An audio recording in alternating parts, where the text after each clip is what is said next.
How you doing? Crazy world, isn't it? Yeah, it is. Now you know why I don't like politics. There's too many politicians involved. I don't even care. I got my own little world.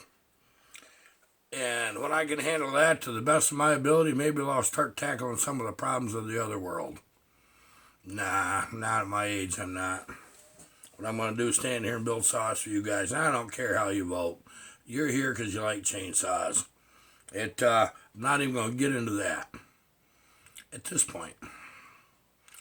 When they make the decision on how far everything's going to go, and there's a deciding factor, then I got something to say, and I don't care either way. I got something to say, but I'm not going to say it right now.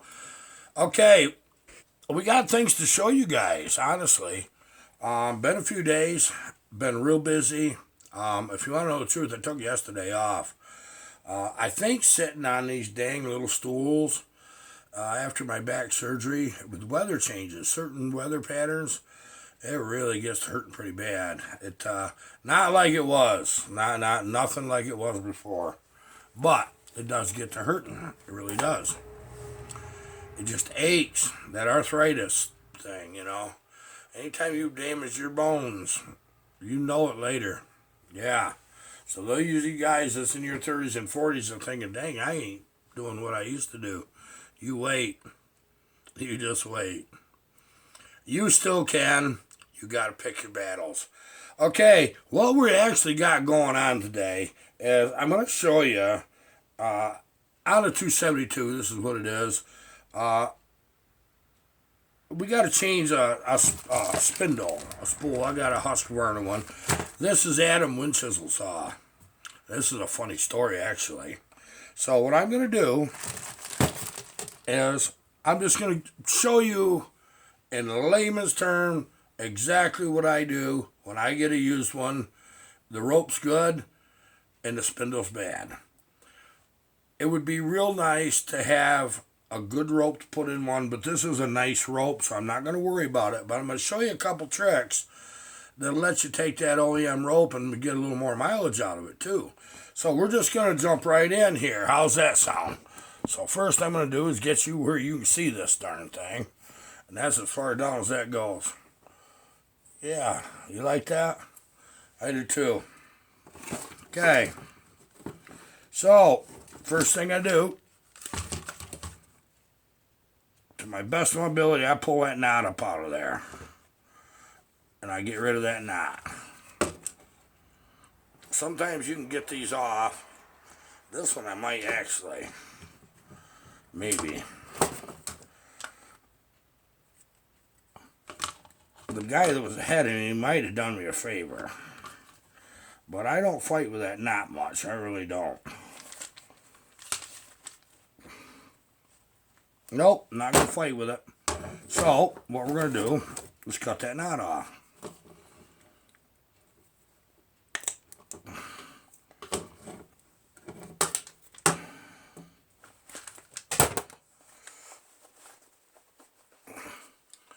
And then I'm going to take my gum starter, my red gum starter. Oh, I almost messed that up. Maybe I did. No, I didn't. Anyway, take my gum starter. Get me a little burn going. Now, if you got tender fingers, don't do this next part. But I don't. Okay. There, now we got that. That won't unravel. Now, what I do is I count how many revolutions that it is till the spring, which is, it comes from right there. So, where does that spring get relaxed? Okay, so it'd be right there. So it'd be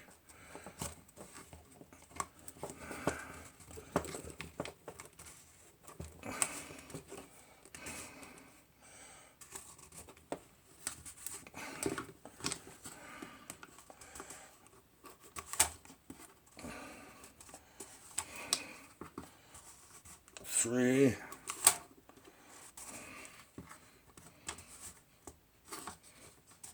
I think this one's 3. These are a little harder than like 372s to get that to happen, but this one's got a lot of rope on it. If you're getting up with a lot of rope, there's another way to do the same thing. So now what I gotta do,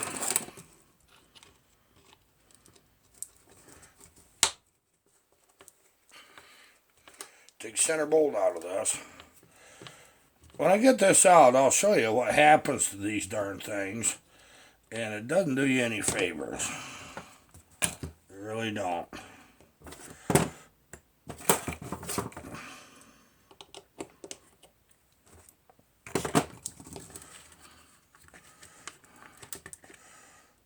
It was 3. It was exactly 3.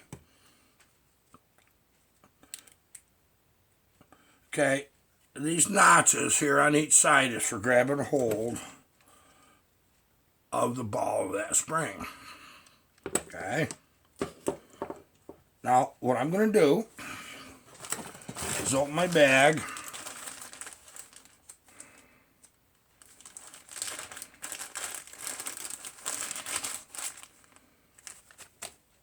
And I'm going to show you. We got an OEM Husqvarna one. Now, I'll tell you what happens to these darn things. And this is kind of, you think you can fix them. And I tried fixing the one on this one. But right here, this distance here to here has got to be the same on this side from here to here. And dead center. They wear. And they wear like that. Okay?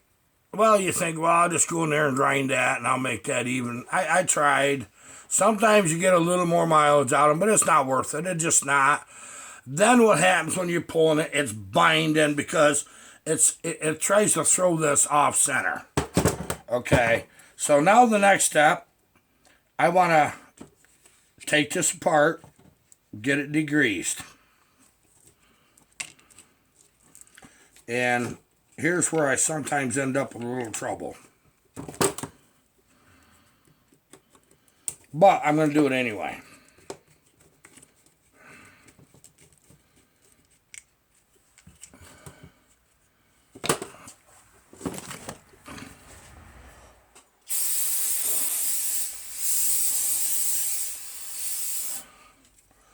This all cleaned up.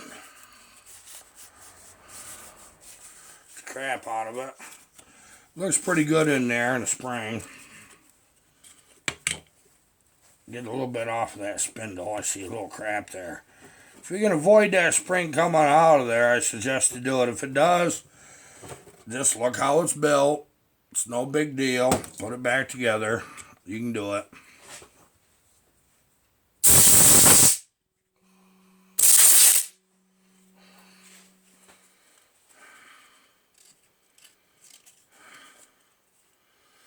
Okay, we're starting out pretty clean, fairly clean.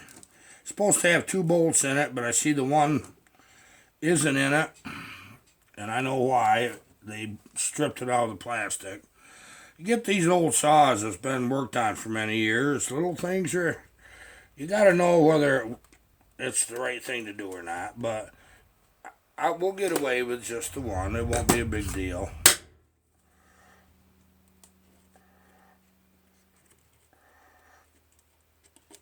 Boy, sometimes these screwdrivers that magnetize, I like them.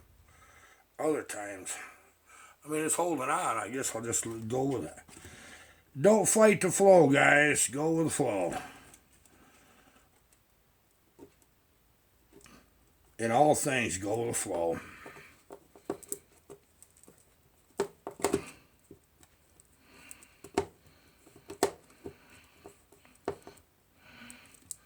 Okay. What that's there for is to keep the spring from rubbing on the backside of this. I've actually had these apart that didn't have this piece in right here, and it out of good working saws, honestly. Okay, now I ought to get some Q-tips up here, but I don't mind just a little grease, honestly. Get a little grease on that spindle. Light, not much. Just a little. I'm using red grease because that's what's right here. But it's that real high-tacky red grease. Okay. Now, here comes the fun part. Here's your rope. Your most wear on your rope is up by your starter cord. We know that, right?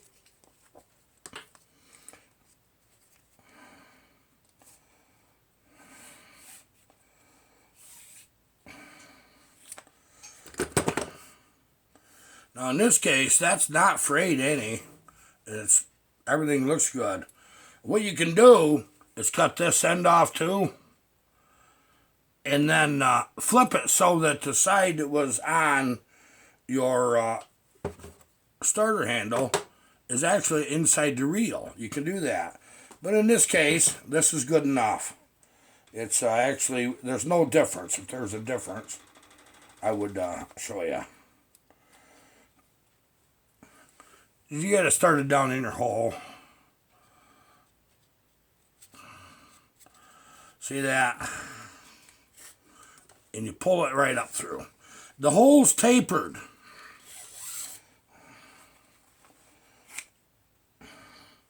Okay, so we're at that point. Now, if you're not sure, just think about which way do I have to wind this for it to go back in right. So, it went down through this direction. It's got to go back that way.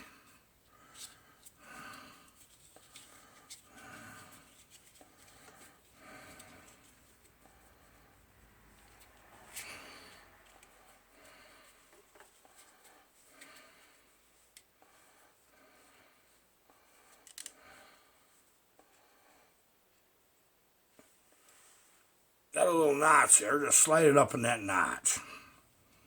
Okay. See that point right there? You got a notch on each side. You also have the ball end of the spring. Can you see that right there? It's right in there. See that ball end? That little notch is going to line up in that ball end.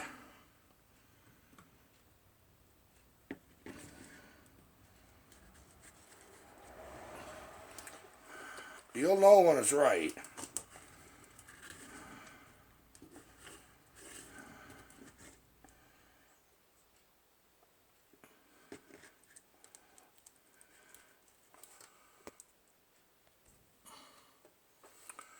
Okay, now, once you know where you're at with your ball end and your notch that's on each side, you have to line that up over top of it, okay? Just like that. Well, you can't just shove it in. What you got to do is you got to rotate that the direction of travel. And at some point, that darn thing will fall right in there. And of course, it's not going to do it when I'm trying to show you, but I'm going to tell you that's the way you do it.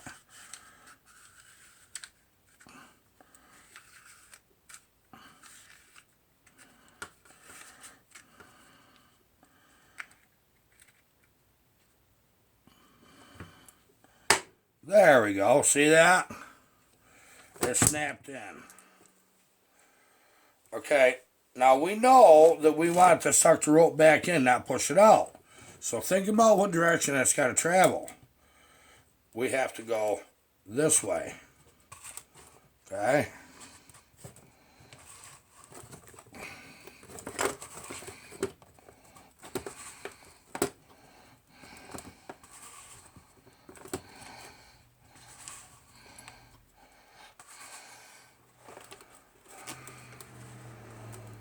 It was 3 turns is where the tension was. I think I'll give it an extra half a turn.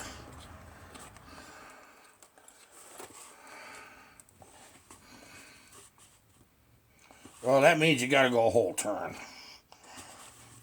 So I got to have that rope come back through my hole. Alright? Now I'm going to warn you something. Before you get too froggy, you want to get that bolt back in right now, because you're going to forget it. You'll have this thing doing a dance on you.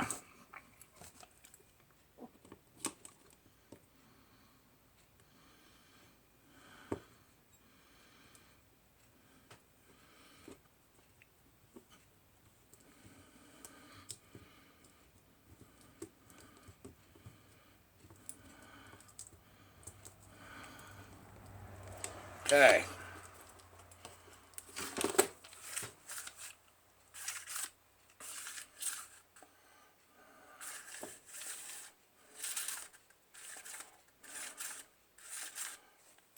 Make sure that's got good tension coming back in. And this one does. That little bit of grease is going to help you out a whole lot. You can use a Miller knot or whatever you want to.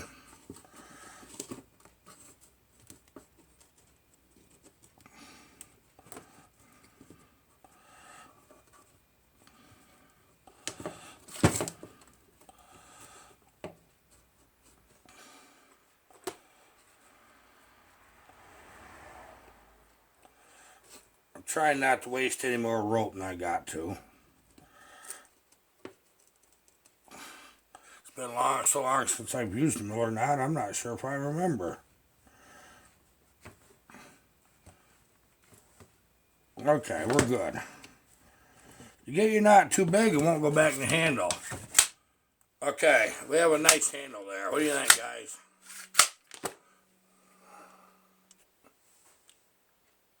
I know you want to hear the saw run. You want to hear Buckin's 455 with that pipe on that. Well, guess what? If this had a silencer, it would sound just like a modern two-stroke dirt bike. Or it would sound like a modern two-stroke dirt bike with no silencer. This is what this is. I like to warm them up on video or before the video so that you can see it. But I'm not going to warm this one up. I'm just going to go ahead and start it, and it's going to load up and act kind of crappy and bark a bit till it gets warm. But we'll just go ahead and do it.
We got to bar this up right now. This is the first day it ain't been raining a bit. And it needs to dry out. I might give it another day or another half a day. I got to run saws, man. I can't help it. I need the frickin' wood. When I can take other people's saws and cut wood with them and it kills two birds with one stone, I'm going to do it. Okay, now let me clean my mess up here. And let's get another saw up here on the bench, okay? This is actually something interesting that I run into.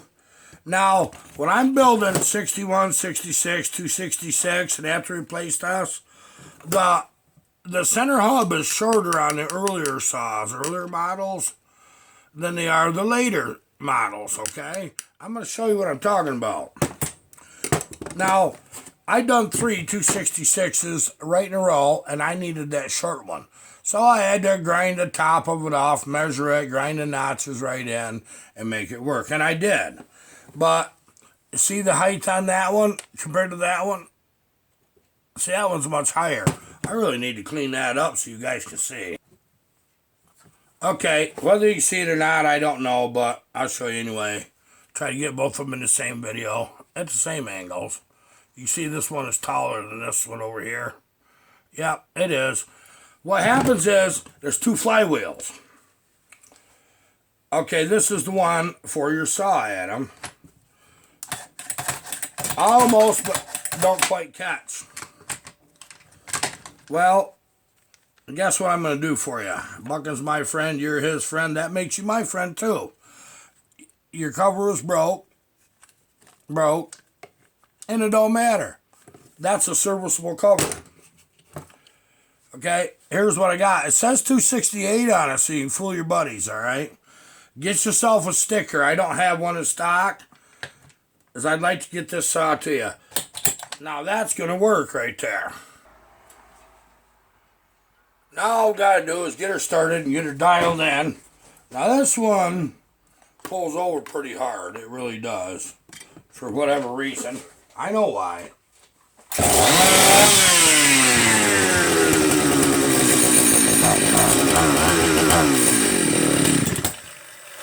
Oh, you know what we did? We just run this out of gas. Okay, what we've got with this little 272 is all of a sudden, I put my gas back in, it fired up, and it quit. I says, well, let me see what's going on, just like it was running out of gas. It genuinely was out of gas. So I says, well, let's get right into that. Let's change the fuel filter. Sometimes you do that, the problem goes away. Change the plug. Now that I changed the plug, I don't get any hit on it. What I do have is an extremely flooded saw now, because somebody pulled the choke too much. So we're going to have to let this set, vent out.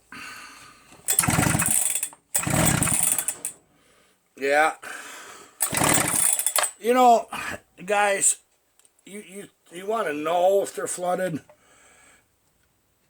Hold your wrist right over your spark plug hole when you pull them over with no plug.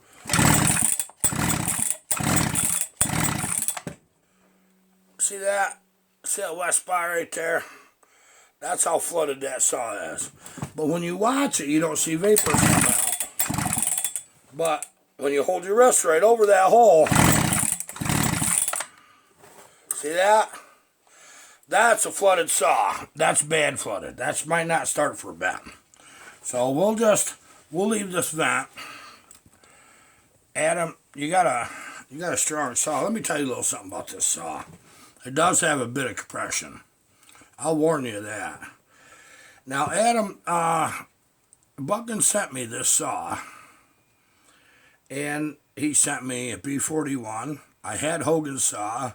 He sent me this Poulan Pro 455. It's like, and these came fairly close to each other. Other than Hogan's saw, I've had that for a dang year. You want that back, right, Hogan? Yeah, I'm thinking you do. We're almost done, buddy. You got the pipe going. So what happens is, it sits in a box. I label the boxes, and I put Buck and Billy's name on this box. Okay? Now, you know, if I don't know you, I'm cautious. I really am. I know Buckin. So I go right ahead and get into this. Cylinder's nice. I throw a good piston in it. Piston wasn't good, but the cylinder cleaned up nice. Had some aluminum transfer. So we ended up with a good cylinder. And, yeah, we put a pop-up in it. Don't piston. And I'm building this like I'm Buck and Billy. Yeah, no kidding in it. I don't even know you, huh? Well, guess what? I got about 3/4 of the way there. I did all the important work was already done. And I did things that saw I only do for Buckin. And it's not that I build Buckin the hottest saw in the land, because I don't. I generally save them for me. We're going to send him some hot ones. I will promise you that. And, but, Buckin just happened to be talking to me, and I says, this 272 I'm building for you. Well, he told me the whole deal on that. It's like, oh, man, all right. So you're getting a better saw than what you think. Buckin give you a good saw here. Yes, he did. You're going to like this saw. It's got everything going for it, everything. Other than right now, I can't get it to start, and I'm sorry, but you're going to see it directly in the video, because I want to run this the Poulan Pro 455. I got a couple other ones I want to run of my own personal saws that I haven't run in a long time, and I want to get a couple loads of firewood if we're going to get a little break from the rain, which we need another day, maybe two, to dry out, but so we can get in where we have to. But I can't wait for you to see your saw run. I really can't. Now, what's cool is these mufflers that are on these work pretty good for whatever reason. You just kind of open them up like that. All you guys run these in the past, you know the deal. Yeah, right here. And you got to get that hole just a little bigger in there. Not much. And you get a good saw. You really do. I've always liked the 272 build, the 266, 268, 272. All of them build quite nice. They're not a heavy saw. They're more compact too. It's so there's something for you. But this is a real sweetheart. This one is. Buckin's 455 is too, isn't it? Yeah, it is. People, it's been a really long day. Really, I'm whipped. I'm really tired. And my back's been killing me, this weather. I think sitting on these stools. I think I told you that, didn't I? Sitting on these stools. I gotta come up with something stool height that ain't great big monstrous. I got an office chair in the house I brought out this morning. But in my wrists have just really been hurting a lot. And it's from twisting, picking things up. We've been hauling hay. We're getting ready for winter. Now we got a little nice weather. I got to get the gas tank in my truck yet. We're going to do that this weekend. I'm not going to make any videos on that. I probably ain't. I think there might be too much cussing involved. I've done them before. Yeah, 97 Chevy 1 ton. Done them before. Know exactly how to do them, but cussing involved. So I'm not going to try edit that much. Of course, by saying that, it'll probably go boom, boom, go right in, right? That's what I think, too. Okay, so we got to run some saws, get these saws shipped out, get back to our Blue Thunder. Keith, Wesley, I got your cylinder done, buddy. But I got to get it deburred. I take my time deburring, trust me. I don't, about 2 hours. I'm trying to get a few things done so I can go to the post office all at once. Every time I get something done, I run to the post office. It doesn't work out. I don't get anything done. I'm all week doing that.